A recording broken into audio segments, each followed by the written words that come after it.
Subscribe and press the bell icon for latest update.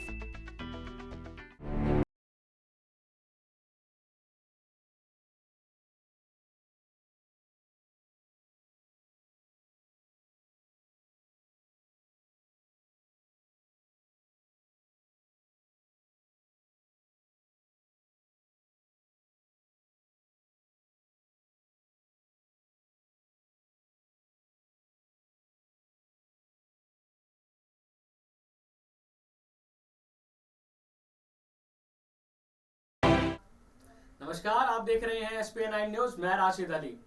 करते हैं शुरुआत मध्य प्रदेश की ताजा और बड़ी खबर के साथ। जी हां, मध्य प्रदेश से एक खबर सामने आ रही है जहां पर किसानों ने अपना कड़ा रुख इख्तियार कर लिया है और वहां की सरकार को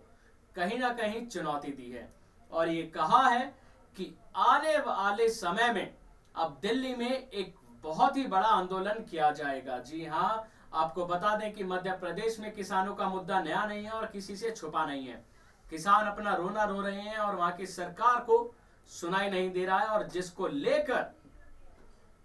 लेकर वो समय समय पर मांग करते हैं और सरकार को दुहाई देते हैं। जाहिर सी बात है, वहां पर चुनाव आने वाले हैं और उससे पहले शिवराज सरकार को ये ऐसा पासा फेंक दे जिससे कि वहां के किसान खुश हो जाएं, तो यह देखने वाली बात होगी। लेकिन चुनाव आने वाले हैं, चुनाव इस साल में होने वाले हैं, विधानसभा चुनाव होंगे और उससे पहले अभी तक कोई ऐसा काम नहीं किया गया जिससे लगे कि आखिर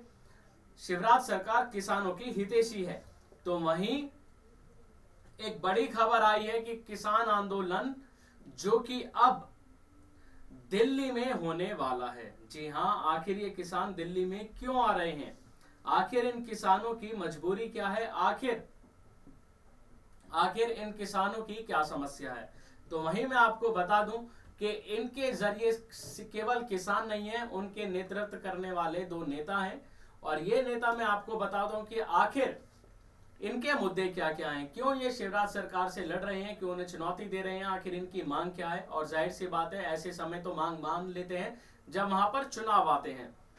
किसानों के मुद्दे को लेकर पूर्व केंद्रीय वित्त मंत्री यशवंत सिन्हा और किसान नेता कक्का जी का आंदोलन अब राष्ट्रव्यापी आंदोलन की शक्ल में बनता देखा जा रहा है। जी हां, क्योंकि आपको बता दें कि वहां पर जो है आंदोलन के समर्थन देने में देश भर से दिग्गजों का जमावड़ा लग रहा है मध्य प्रदेश के नरसिंहपुर में। जी हां, मध्य प्रदेश का नरसिंहपुर, जहां पर किसान वहां पर एक के बाद एक जमा हो रहे हैं और वो केवल वो मध्य प्रदेश के नहीं है बल्कि देश भर के समुदाय, किसान समुदाय वहां पर जमा हो रहे हैं और वहां पर जो कि मध्य प्रदेश सरकार के खिलाफ आवाज निकाल रहे हैं। तो आखिर ये ऐसा क्यों हो रहा है, आखिर इसमें क्या बात है। कई देशों से राजदूत रहे केसी त्यागी, घनश्याम तिवारी राष्ट्रीय प्रवक्ता समाजवादी पार्टी और आलोक अग्रवाल प्रदेश संयोजक और आम आदमी पार्टी ने आंदोलन स्थल पर जाकर अपना समर्थन देते हुए किसानों की आवाज को राष्ट्रीय स्तर पर ले जाने की बात की है। जी हाँ, हम देखा जाता है क्योंकि वहां पर अगर बात करें, किसानों का मुद्दा कोई नया नहीं है, पहले भी किसानों की हत्याएं हुई हैं और ये कांड किसी से छुपा नहीं है क्योंकि किसान समय समय पर वहां पर आकर अपनी मांगे मांगते हैं, अपनी आय को लेकर वो बोलते हैं और अपनी मांगों को लेकर वो आवाज उठाते हैं, लेकिन अभी तक उनकी बात नहीं सुनी गई है, जिसको लेकर किसानों ने अब अपना कड़ा रुख इख्तियार कर लिया है और उन्होंने सरकार को यह चुनौती दी है कि वो आगामी 23 फरवरी को दिल्ली में एक राष्ट्रव्यापी आंदोलन करेंगे। जी हां, जिसमें सभी किसान होंगे। जाहिर सी बात है, किसान वो किसान हैं जिनका तो खाता पूरी देश है, लेकिन इनकी मदद के लिए सरकार अभी हाथ नहीं उठा रही है। किसान जो कि सारा दिन भर खेत में रह के वहां मेहनत मजदूरी करते हैं, दिन भर कड़ी धूप हो या कैसा भी मौसम हो, वहां रहकर फसलें उगाते हैं, सब्जियां उगाते हैं और इन किसानों की बदौलत जो फल सब्जियां जो सारा देश खाता है, सरकार उनको उनकी मेहनताना भी नहीं दे पाती है। ये किसान जो आखिर वहां पर कर रहे हैं, किसान बार बार वहां पर समय पर मांग उठाते हैं, सरकार से बोलते हैं, लेकिन बीजेपी सरकार जो कि शिवराज सरकार है, सरकार कोई भी हो, लेकिन किसानों की समस्या कोई नहीं है। कोई भी किसान हो, सभी किसानों का यही हाल है और सरकार कोई भी हो, हर बार किसानों को अपने हक के लिए लड़ाई लड़नी पड़ती है। ये वो किसान है जो अपनी मेहनत करके फसलें उगा के, सब्जियां उगा के, फल उगा के जो पूरे देश को खिलाते हैं और इन्हें 2 वक्त की रोटी भी खाने को नहीं मिलती। देखिए हमारी ये खास रिपोर्ट। किसानों के मुद्दों को लेकर पूर्व केंद्रीय वित्त मंत्री यशवंत सिन्हा और किसान नेता कक्का जी का आंदोलन अब राष्ट्रव्यापी आंदोलन की शक्ल लेता जा रहा है।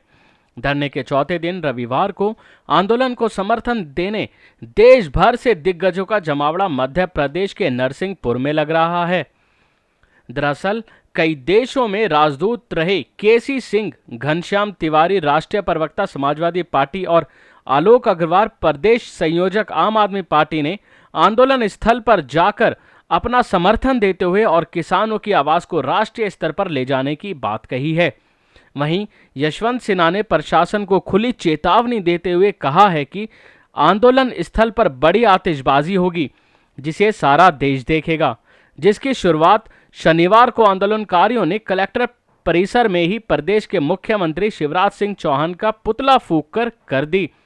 सिन्हा ने कहा कि आने वाली 23 फरवरी को दिल्ली में किसानों का राष्ट्रव्यापी आंदोलन किया जाएगा।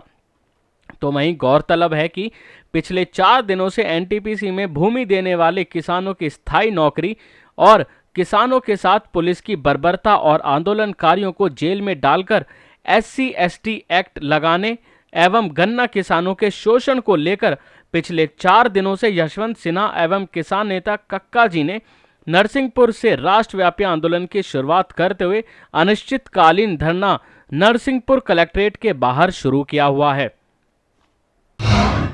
तो देखा आपने कि कैसे पूर्व केंद्रीय वित्त मंत्री यशवंत सिन्हा ने कहा कि आगामी जो 23 फरवरी है उसको दिल्ली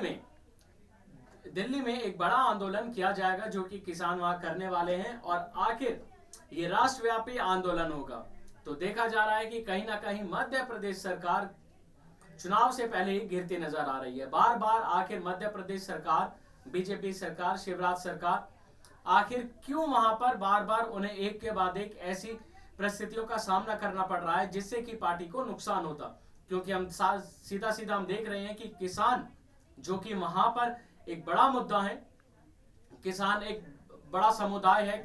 और इसको लेकर के कहीं ना कहीं अभी हाल ही में जो वहां पर शिवराज सरकार ने जो है कैबिनेट में विस्तार किया है, वहां पर 3 मंत्री और बढ़ाए गए हैं, 3 मंत्रियों ने शपथ ली है, तो कहीं ना कहीं वो इसी के मद्देनजर दी गई थी। जी हाँ, मैं आपको बता दूं कि बार किसानों का मुद्दा जो कि नया नहीं था, बार बार उठता है और शिवराज सरकार पर यह बहुत भारी पड़ रहा था क्योंकि किसान वहां पर लगातार आवाज उठा रहे थे अपनी मांगों को लेकर और शिवराज सरकार ने उनको देखते हुए, उनकी समस्याओं को देखते हुए, क्योंकि आने वाले समय में वहां विधानसभा चुनाव है और इसी को लेकर शिवराज सरकार ने एक नया खेल खेला। जी हाँ, वहां पर 3 विधायकों को मंत्री बनाया और कैबिनेट में विस्तार किया गया और मंत्री आखिर उनको बनाया गया जिनकी जरूरत है, क्योंकि विधानसभा चुनाव आने वाले हैं और उसमें बीजेपी को जीतना बेहद ही अहम जरूरी है क्योंकि अगले साल लोकसभा चुनाव है। और ये 3 नेता जो मैं आपको बता दूं कि आखिर ये तीनों मंत्री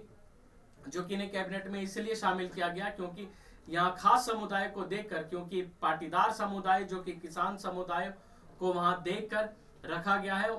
उस विधायक को मंत्री बनाया गया तो सिर्फ इसलिए कि आने वाले चुनावों में बीजेपी को उसका फायदा मिल सके क्योंकि वो वहां का लोकप्रिय चेहरा है। और इसी तरह से और समुदायों को देखकर 2 और विधायकों को मंत्री बनाया गया है क्योंकि जाहिर सी बात है कि किसान हो, शिक्षक हो और वहां की कई रिपोर्टें हो जिसमें यह खुलासा हुआ कि वहां की जनता शिवराज सरकार के मत में नहीं है, शिवराज सरकार के भरोसे में नहीं है, जिसको लेकर शिवराज सरकार ने अभी कैबिनेट में हाल ही में विस्तार किया और विस्तार में 3 विधायकों को मंत्री बनाया गया और उन्हें इसलिए मंत्री बनाया गया ताकि ये जो आवाजें उठ रही हैं, इनके खिलाफ जो आवाजें उठ रही हैं, कहीं ना कहीं सरकार उनको अपने साथ ले सके क्योंकि इसका फायदा, जाहिर सी बात है, जब ये आवाजें उठ रही हैं तो इसका फायदा कहीं ना कहीं दूसरी पार्टी जो है कांग्रेस ना उठा ले। इसीलिए शिवराज सरकार ने विधायकों को मंत्री बनाया ताकि जो आवाजें उठ रही हैं उनको खामोश किया जा सके और उनको अपने भरोसे में लिया जा सके। जी हाँ, अब जाहिर सी बात है, अब देखने वाली बात यह होगी कि आखिर शिवराज सरकार जो है इन किसानों से भी क्या बात करती है। शिवराज सरकार आने वाले विधानसभा चुनावों से पहले ऐसी क्या घोषणाएं करती है जो इन किसानों की नाराजगी को मिटाया जा सके, ना सिर्फ किसानों की बल्कि शिक्षकों की वहां की नाराजगी को मिटाया जा सके और इन दोनों को अपने पाले में कैसे लाया जा सके। तो ये देखने वाली बात होगी। आज के लिए बस इतना ही, अगली बार फिर मुलाकात होगी, तब तक के लिए दीजिए इजाजत, नमस्कार।